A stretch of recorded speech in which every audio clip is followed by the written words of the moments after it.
Oh, Could be a- you see, I got two hearing aids here. I can't hardly hear what you all are saying.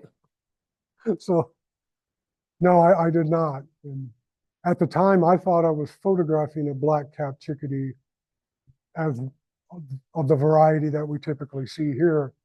It wasn't until later, and I looked more closely, that I noticed all that black, and I thought, well, that's not quite the same as what we see here. So it's different. I'm going to move on, sir, while you're looking that up. So what do we have here? A white-throated sparrow, absolutely. How about this one? I'm sorry? Female white crown? It's a juvenile. Juvenile or female, you think? I don't know. I was kind of at a loss with sparrows. It's either female or juvenile. Yeah. Okay. It looks like it ought to be. Thank you. Oh, I'm sorry? Botswana. You're in Botswana now. No, not even. This is Asia. So in Texas, there's a number of different game farms, exotic game. People raise them because they enjoy them. Others raise them for hunting purposes, but they import them from their respective home countries and they raise them up and, they manage them for a specific purpose. This is at Llano River State Park. And as you're going into the park, you'll cross the river and on your right is this private property. And these black buck you can find them there. There was a female with a young calf, I guess. They're antelope, and they're typically found in India and Nepal. So pretty unusual, like those goat-like floppy ears.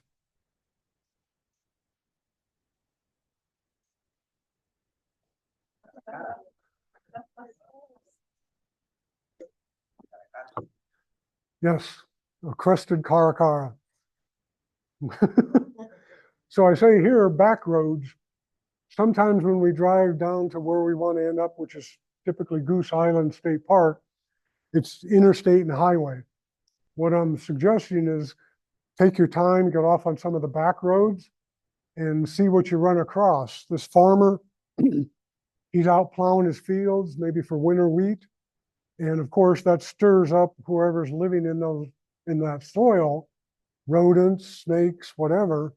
And these birds are hanging out there following behind the plow to see what comes up.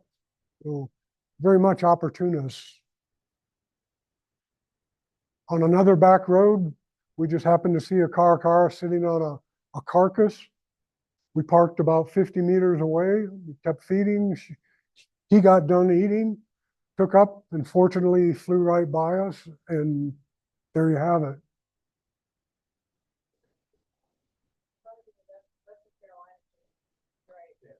I'm sorry?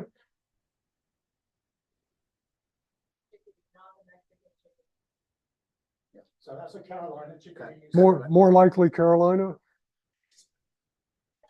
Okay. It is. I appreciate it. No doubt there. Oh, what's this guy? Well, the white tail should be like blinkers.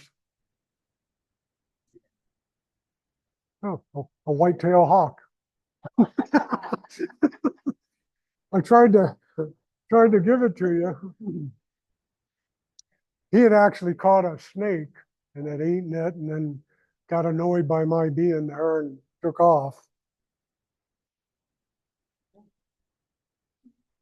This one I'm not sure of. And this is in the same area, mind you, not near any water or anything like that. But my guess would be a long-billed curlew. Okay, I can live with that. So here's the Rockport area. I got this map in, where can I find it? This is 35 North, Highway 35 North, coming from Corpus Christi off to our left. So there'll be a McDonald's. Don't eat there, by the way. Oh, yeah. No, no. All right, so there's a McDonald's, but this roadway here that breaks off and parallels Little Bay, and it goes down quite a ways. There's several pullouts there. A couple of things that are interesting. There's a rookery here for herons. Ospreys sometimes perch there to eat or to watch the bay itself, and then they'll go fish out in the bay. This area here, the black skimmer nests in that place. It's a small city park. So there's a lot of activity there. And there's several parks in different locations in the towns of Rockport and Fulton, which are essentially one community. So just kind of keep that in mind if you go down there to look for these places, because you never know what you're going to find there. You find a feeding frenzy of white and brown pelicans. Well, at the wharf where the people come in and clean up their fish, they'll toss their heads out there, and the pelicans just love that. So this was at that rookery that I was telling you about just a couple slides ago. Lots of herons, they'll fly back and forth, getting nesting materials. And the osprey was perched underneath where the herons were nesting up above them. They're not a threat to the heron's eggs, they're a fish hawk. They like fish. Sanderling.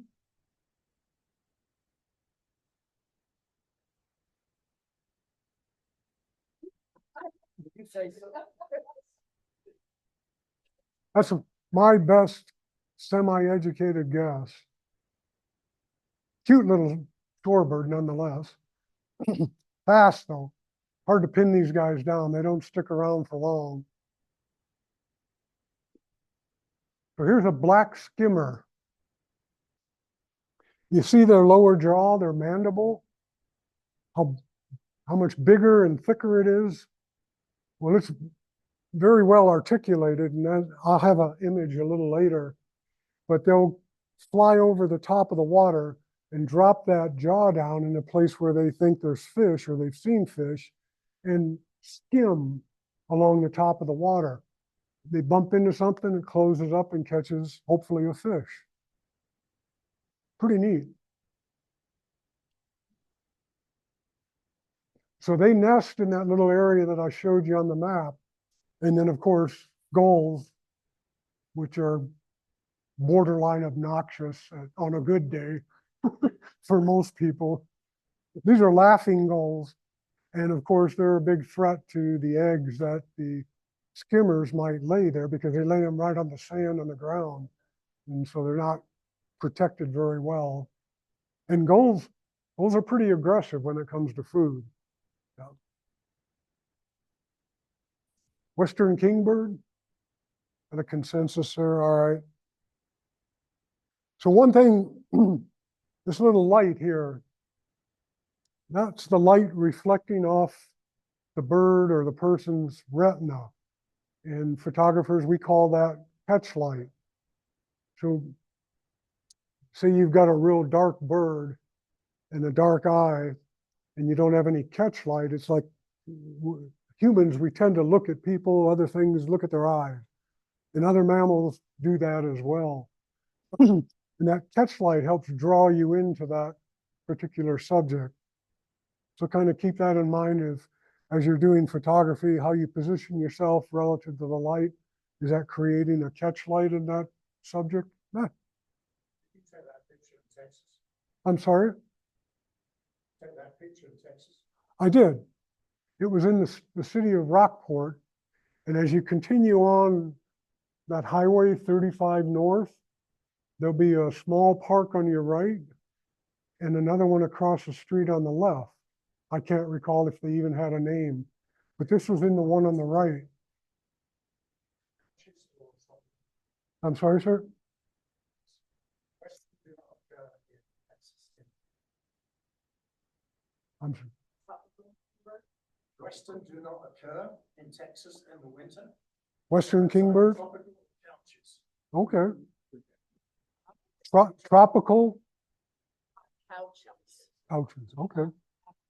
File that away. It is a kingbird though, correct? Okay. Well, we 50% then. But thank you. Couches, okay. So a great kiskadee. This is in the same park as the kingbird. They've got a nice boardwalk there, it goes back maybe a couple hundred yards. And you rarely know what you're going to see in these places, if anything. So seeing this guy here was a bit of a catch, kind of unusual, but a nice treat.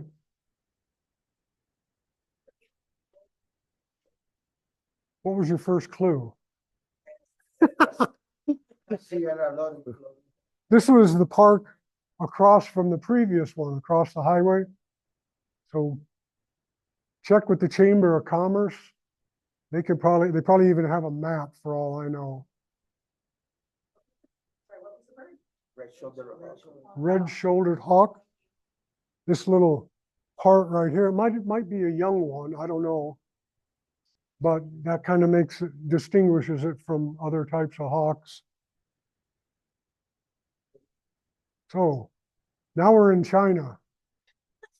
Like, how'd we get there? Oh, the army sent you. So what do we have here, do you think? It's an ibis, yes. At one point in the early 80s, they thought these guys were extinct. A crested ibis, yes.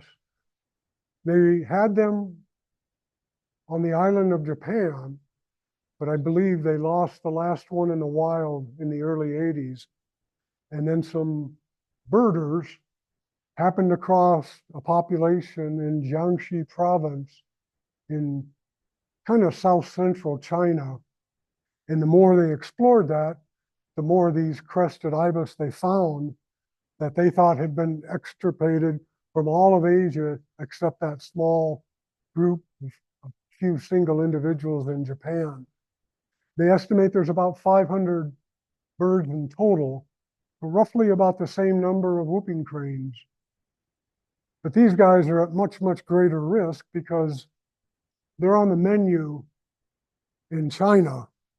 That was one of the primary causes of their decline in population. That and loss of habitat, pesticides. So trying to educate, I've always thought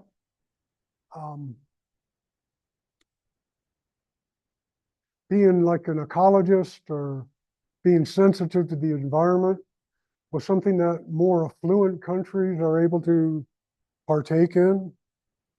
Because if you're looking at your family and they're starving, but you've got this bird out here that you can catch and cook up and feed your family, the choice is a no-brainer.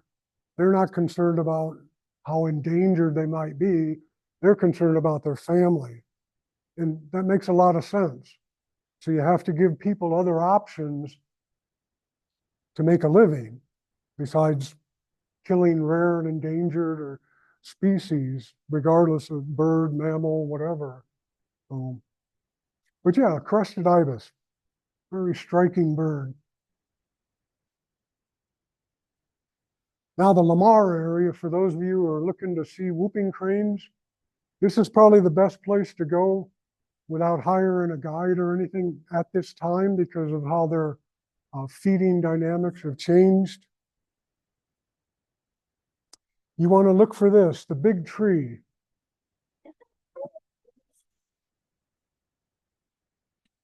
I didn't think that was going to be funny. How'd that happen? And then what they call the 8th Street Wildlife Viewing Area.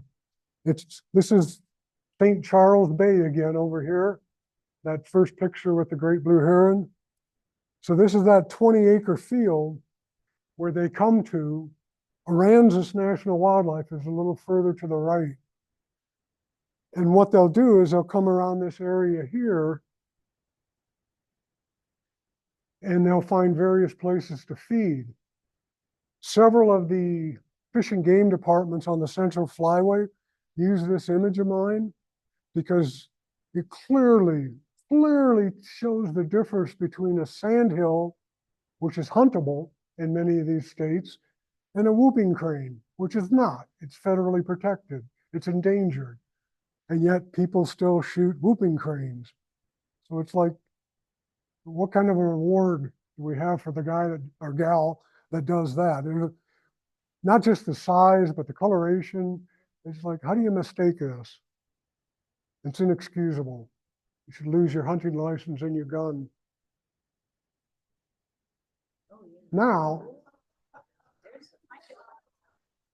this is the other half of that story about where do these birds, where are these whoopers going to feed now?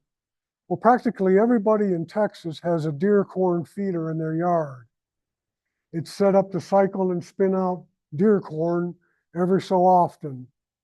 And that's exactly what these guys are waiting for that little spinner to shoot out some corn.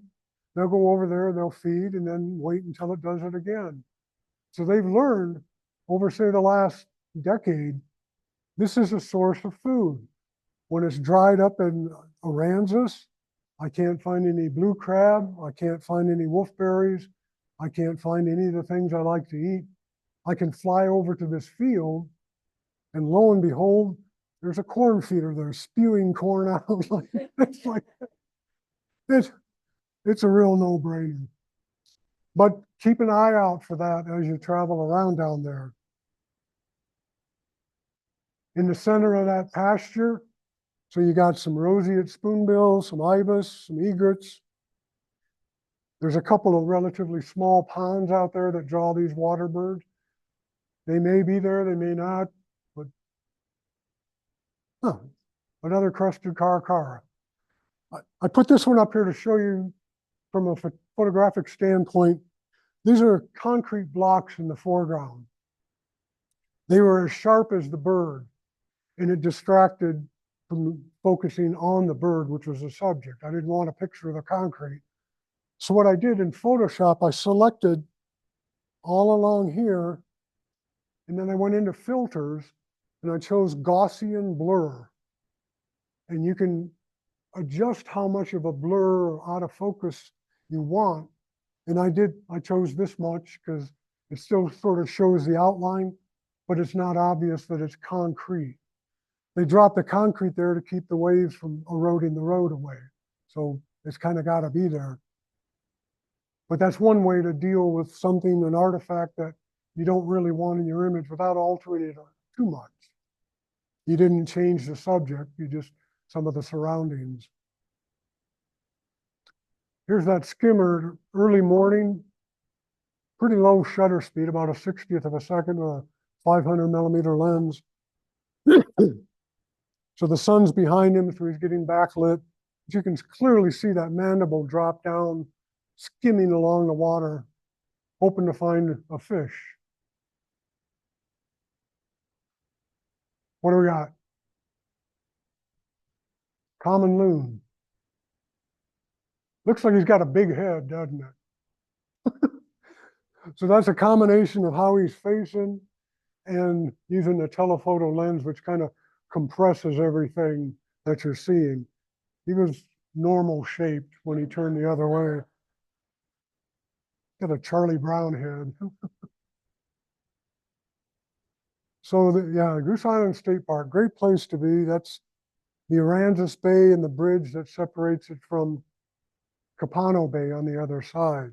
This is in the state park itself. They've got camping in the woods and they've got camping out on the bayfront. You can kind of take your pick. Typically the bayfront ones fill up earlier. The wooded ones, not so much. But you see different species of birds in both places. So each has its own value, I guess. I haven't a clue. Some kind of plover? Say again, sir? Piping plover? Okie doke. Gotta file that away in this vacuum up here. I know this. Everybody should know this one. Although their numbers are in decline, and habitat loss is one of the key reasons why that's so. Unfortunately, they're beautiful, beautiful falcon. Just gorgeous. Who is this? Face grass clip. A what grass quit? Nailed it. This was actually in Goose Island State Park, probably about 15 years ago. I don't know where, he's not endemic to that area. I don't know where he got blown in from, someplace down south in maybe Central America. I don't know. I'm sorry? Caribbean, yeah, okay. So yeah, that drew a lot of people to the park, a lot of folks. Got a bufflehead, and it's nice how the incandescence on their feathers shows up depending on how the light strikes it. They look totally different than they would otherwise. The common goldeneye. It's always kind of strange to me. You've got these, what I have always thought of as freshwater birds, ducks, and they're down here on the saltwater. And I guess maybe it doesn't make any difference to them. A fish is a fish is a fish. This I thought was a greater scop, but okay. The consensus, greater, cool. The state park, Goose Island, rents kayaks there. They'll let you have fishing gear. And I believe, I could be wrong, but I believe if you're within the confines of the park, you don't need a fishing license. So it's like, hey, hop in a kayak and go out fishing, or just go paddling around, go bird watching in a kayak. You're right down there at eye level. Just watch for the airboat. Those guys are focused on being someplace else. This is a pond, mucky pond right there in the park. The adult on the left is chasing off what I assume to be the younger bird, just to protect that resource for himself or herself, most likely a him. The males tend to be a little brighter colored throughout the year than the females. The coloring comes from the fact that they eat crustaceans, and that brings that pinkish, reddish kind of hue out in their feathers. It gets much, much brighter during breeding season.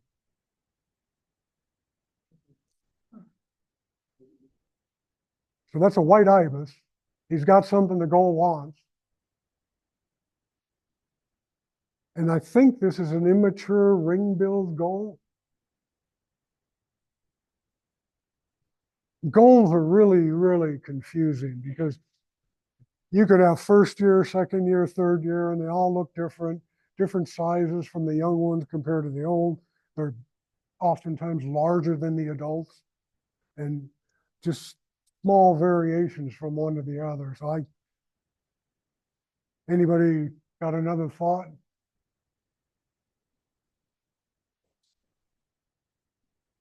Good. So Goose Island State Park, big tree. This is the intercoastal waterway. It allows these big oil tankers and other shipping vessels to pass through here and be protected by this island, Matagorda Island, from the weather out on the ocean proper. So this is all Aransas Wildlife Refuge. This is the tower where you saw your whooper. Oftentimes what you see from that tower is a speck of white in the distance. We call that a habitat shot. Here's the subject and here's all its habitat. If you charter a boat specifically for photography or birding, it'll be a pre-dawn departure. It's chilly, despite being on the coast of Texas, so dress accordingly. If you get several people together, these boats can put 4, sometimes 5 people And that brings the cost down to a much more affordable range, I think. So don't overlook this. They have other tour boats that leave Fulton and Rockport, but they basically get you out there. There's a whooper, there's some other birds, and then they come back. And it's okay, especially if you're a good birder and you know what you're looking for. But if you want to spend more time on the birds that you're interested in, hiring your own boat is really the way to go. And I can give you a name of the people that we've been using for probably 10 years now. And they're just great. They're great birders. They know the area. They know the cranes inside and out. We took one charter one day down there a couple of years ago. We saw 50 whooping cranes, 50 of them. Some of them as close as 50 feet away. You won't, if that's what you're looking for, you won't get that experience on the regular tour boat. You'll still see them, but it's just different purposes, different desires. So this is the very, very rare black pelican. No, come on. I just converted it to black and white and played around with it a little bit. And it's like, I kind of like that. I like that contrast to it. It's actually a brown pelican. You'll find them often on the gravel bars, sandbars. So an adult whooper, and this is a feral hog or pig. A real problem in Texas and other areas where they've just run the place over. And here's why. So here's a litter of pigs. Typically, they'll crank out half male, half female. So say there's 10. They could do as many as 13. Of those 5 females, which are become of breeding age at 6 months, they mate. Each one of them cranks out 10, half of which are females. And you just follow that Christmas tree out, and in a few generations, you've got thousands of pigs, and they tear up the landscape, they tear up crops. I'm not sure they've got a lot going for them that people want to keep them around much. Yeah. So this is a Forster's tern. You can catch them. Again, most of these shots are from the boat. They'll turn the motor back and just kind of let it idle, or drop an anchor and just let you work on the bird. So you have a better chance of getting a good shot rather than from a boat that's rocking around. So that's a first-year whooping crane chick. And he or she is eating a wolfberry, one of their favorite foods. That took about 100 shots to get it in its bill.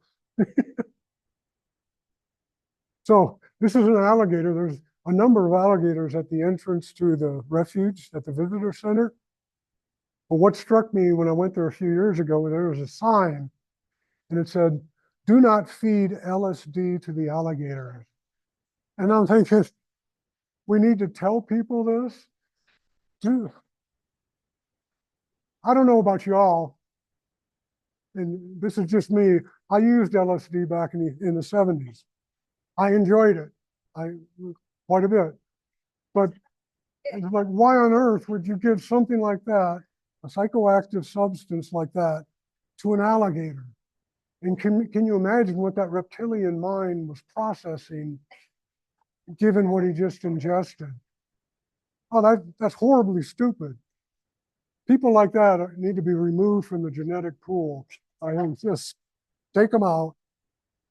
So the whooper's other favorite food are blue crabs. They'll pull their little legs off first so they can't escape. And the young one, he's fully capable of catching his own blue crab. He's just mooching. He knows dad, mom, whoever that is, has a weak spot. So what do we have? Reddish egret? Reddish egret. Now we have a white morph of a reddish egret. See the same black bill, black legs, black feet. Now we have a white morph of a reddish egret in breeding plumage. So this is all down there on the, right there on the coast and right there, depending, you know, each at a different time of the year, certainly. But this is what you can see, some really unusual and unique birds. That one would be probably March, April timeframe-ish. Just guessing, that's kind of a getting out of the winter, moving into spring and spring breeding. Or great egret. This is, again, this is from the boat. I think this is a great egret again. If not, maybe a snowy. I just wanted to show you what the backlighting does. On the left, you can have a relatively dark silhouette, but the feathers are really, really nicely lit up. And then on the right, like I mentioned before, if you pull those shadows open a little bit, you can get just a little bit more detail there. What was odd is, as I opened the shadows up, nothing happened to that dark area there. Like, that should have lightened up as well. So a close-up snowy egret.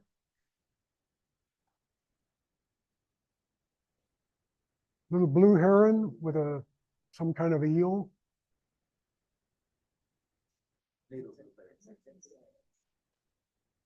My guess is godwit, but I wasn't sure. Say again? You think? I don't know who these guys are. The smaller birds.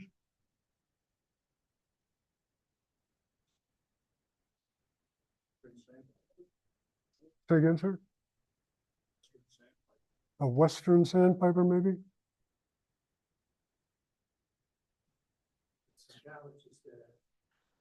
There's also, I think, red knot in the very right-hand corner. It's got a white eyebrow. See it singing? So that's a red knot. Huh. Do the long migration now. So. Well, I'm happy to get the godwit myself. So this is a Caspian tern. As they go into breeding plumage, that dark area on the head becomes all black. Male or female?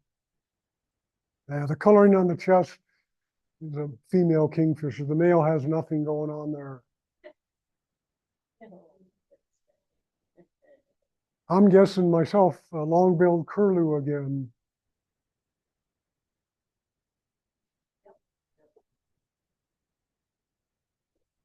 I can't think of anything else that has such a tremendously long bill like that that's curved. Say again?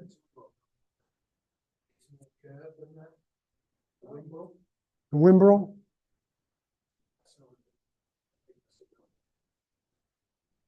For me, it was a guess, either way. I think it's a juvenile long-billed curlew. Mm-hmm. It's a bit shorter than adults long-billed. Well, thank you.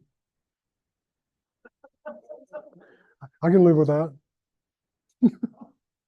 What do we got here? This little dome-shaped head he's got going on there. Gray legs, gray feet.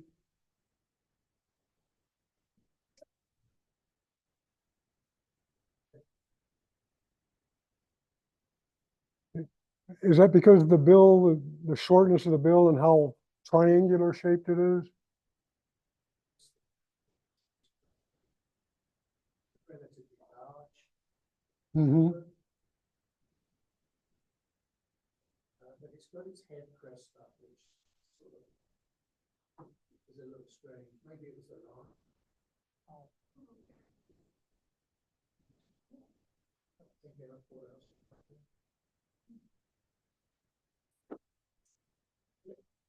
Okie doke. Aransas Pass, they have a ferry that takes you across here. This road here can be good for birding. Liana Bell Turnbull birding center is great. They're building new boardwalks there after the hurricane ripped them out a few years ago. They got a couple of towers you can view from. This area back here, Charlie's pasture. The last 2 years I've been down there, I've seen a whooping crane family in this area, feeding, staying, and that's different for them. And all I can think is lack of resources back on the refuge, because most of the birds that you see in that Lamar, Rockport area, most of the whooping cranes fly back to Aransas and roost back there and then come out where there's food. But these guys, I believe, are starting to stay there 24/7 all the time. So that's a little bit of a change, at least for that one, if it's the same family group, for that one family group. Across from the birding center, there's these mud flats here, and they can be productive. Again, just poke around public roads, public spaces, and see what you see. As you cross on the ferry, you can see these bottlenose dolphins. They're pretty common there because the ferry churns up the waters, it churns up the fish, and it makes easy pickings for them. A blue-winged teal? Okay. This is in the Aransas Pass area. You look for the San Juan Mexican restaurant. It's good food. And right behind it, I mean, literally right behind it is a place called Paradise Pond.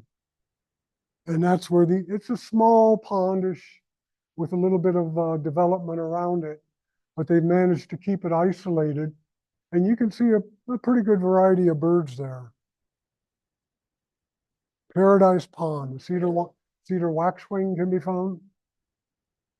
Those are beautiful birds, aren't they? Just.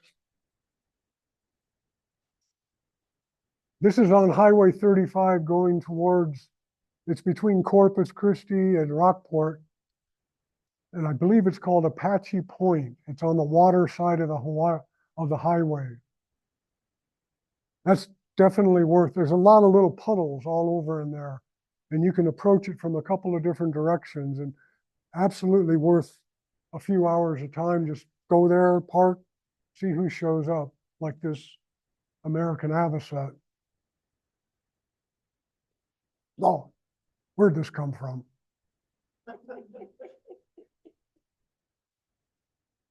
What's your best spot or guess? See, cranes do the same thing. A lot of the cranes, it's the young one, the colt. This was in winter, and mooching off the parent. He's fully capable of feeding himself.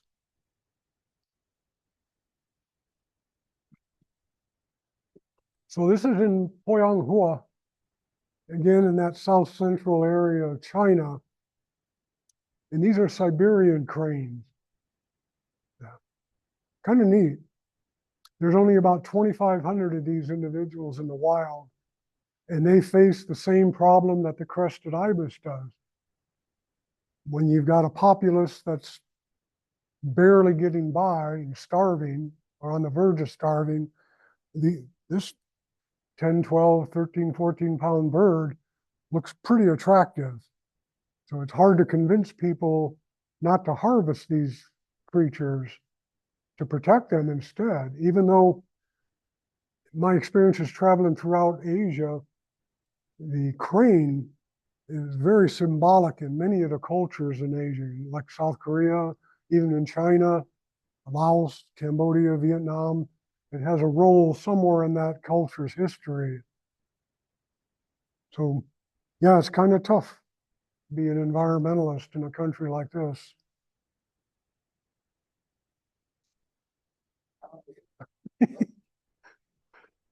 So I say Brownsville area because it's just kind of a general area. I'm not going to get into it too much. Just kind of wanted to focus on the Corpus Christi area. But this is in a place called Laguna Atascosa National Wildlife Refuge. And it just kind of comes down, it's down along the coast as you're leaving the Corpus Christi area and going down to Brownsville in the Rio Benston State Park area. Beautiful birds. And you can find them in Laguna Atascosa.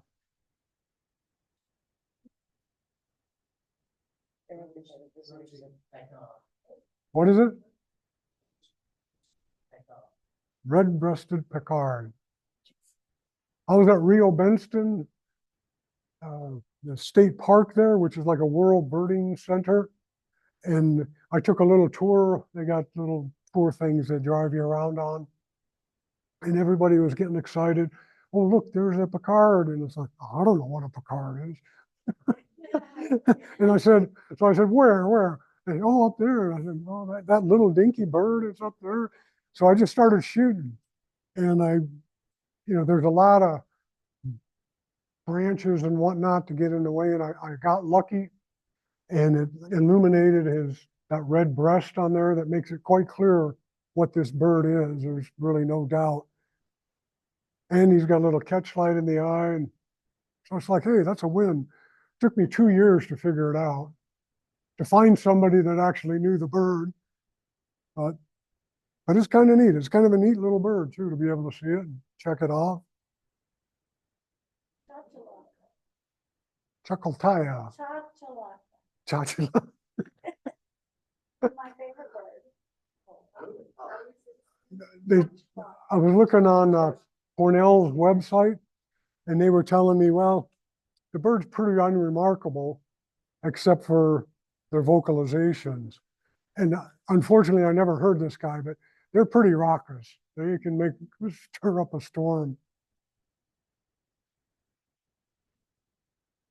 And we have a great Kiskadee on the left and an Altamira oriole on the right. Some resources, but really go to the Chamber of Commerce for Rockport, Fulton, Aransas Bay, any of those places, and you'll be able to find, if I want to do this kind of a boat tour, I want to charter a boat. If I want to look for this bird, where's a good place to look for birds? And yeah, because birding tourism in the winter down there is a pretty big deal for those coastal communities. That's all I got. Thanks. How are we sitting? Anybody have any questions before we get? Oh, hang on a second. If we have time for that 10 slides, Oh, sure. if we can. I wasn't sure if we'd have enough time, so I added a few slides to the end of the show of one of my recently discovered for me, but fast becoming favorite places outside of, it's in southeastern Arizona, Cave Creek Canyon. You know that place? All right, let's take a look at a few things from there. So this is the canyon itself. They have what are called sky islands. And they, as you can see, project couple thousand feet into the air. So you end up with different habitat zones as you go up or down in elevation. And of course, that attracts different species of wildlife, including birds. So you can find different birds at different elevations, different times of the year. Beautiful place. Who's the guy on the left? Yeah, yellow-eyed junco. This is on a road that goes kind of high between the canyon and Chiricahua National Monument. Who's the woodpecker on the right? Say again? Arizona woodpecker.